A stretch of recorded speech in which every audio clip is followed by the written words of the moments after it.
اور یہ جو ساری صورتیں ہیں سوشل ڈسٹینسنگ کی، یہ ہمیں اس کا پورا پالن کرنا چاہیے، اور اس لیے اس خطرناک اور مہلک وبائی ڈینجر بیماری کی وجہ سے ہی یہ جو مسجدوں میں نہ جمع ہونے دے رہے ہیں، نہ کھلے میدان میں جمع ہو سکتے ہیں، نہ عیدگاہ میں آ سکتے ہیں، یہ اس بیماری کی وجہ ہے۔ تو اس وجہ سے ہی اپنے گھروں میں نماز عید ادا کر لیں گے، اور جن لوگوں کے لیے نماز عید ادا کرنے کی کوئی صورت نہ بن سکے تو ان سے نماز عید معاف ہوگی، لہٰذا انہیں پریشان ہونے کی ضرورت نہیں ہے۔ ان کے لیے فقہاء کرام نے بتایا کہ جن لوگوں کو مجبوری کی وجہ سے،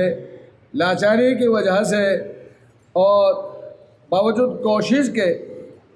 ان کی عید کی نماز فوت ہو جائے، نکل جائے،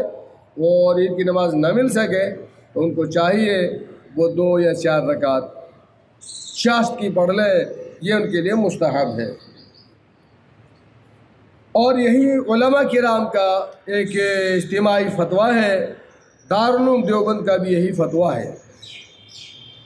بس اس کے لیے میری سب سے یہی گزارش ہے کہ اس بیماری کے تعلق سے ہمیں بے فکر نہیں رہنا چاہیے، اور ہمیں اس کا ایک اپائے کرنا چاہیے۔ کہتے ہیں جو پرہیز ہوتا ہے وہ دوا سے بھی زیادہ کارگر ہوتا ہے، کام کرنے والا ہوتا ہے۔ آدمی دوا لے اور پرہیز نہ کرے، وہ دوا نہیں رہتی، وہ دوا بھی پھر ری ایکشن میں بدل جاتی ہے، ایکشن نہیں لیتی وہ۔ تو یہی حال ہمارا ہے، ڈسٹینسنگ نہیں رکھیں گے اور ماسک وغیرہ یوز نہیں کریں گے تو یہ بیماری بڑھتی چلی جائے گی، اس کو بڑھنے نہیں دینا ہے۔ اور اس وبائی بیماری، خطرناک بیماری کو بھگانے کے لیے ہم سبھی بھائیوں کو، سبھی چھوٹے بڑوں کو، سبھی ہندو مسلم سکھ عیسائیوں کو، یعنی ساتھ ہو کر چلنا ہے، مل کر چلنا ہے، اور ہمیشہ کے لیے محبت سے رہنا ہے، اور یہی دیش کے بڑھانے کا، ڈیولپ کرنے کا اور ترقی کا سب سے بڑا ہیلہ اور راستہ ہے جو ہمیں کام میں لانا چاہیے۔ جیسا کہ میں نے کہا، اس وبائی بیماری کے بچاؤ کے لیے جو اس سے بچا سکے وہ ہر چیز، وہ ہر تدبیر، وہ ہر ہنر اور کام میں لانا ہمارے اوپر ضروری ہے۔ اور آج ہمارا جو یہ حال ہو رہا ہے،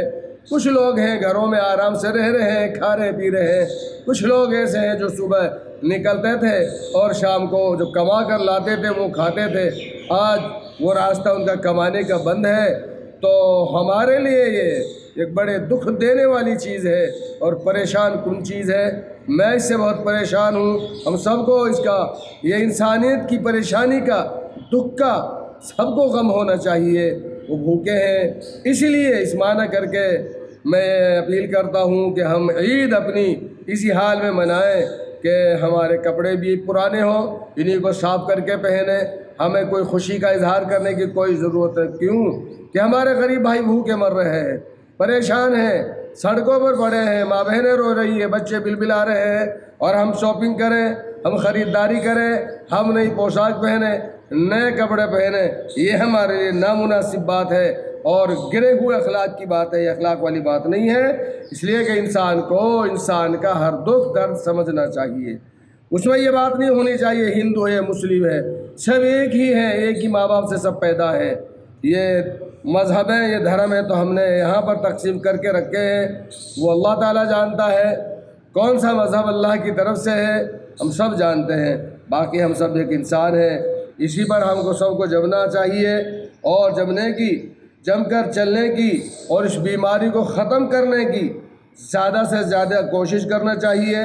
اور شاسن، پرشاسن اور قانون کا پورا پالن کرنا چاہیے، اور اپنے ملک میں امن و امان کی کوشش اور اپنے ملک کی ترقی کے واسطے دعا کرنا چاہیے کہ اللہ تبارک و تعالیٰ پوری انسانیت اور اخلاق اور ہمدردی اور قانون ملک اور ہمارے ملک کو اللہ ہمیشہ سلامت رکھے۔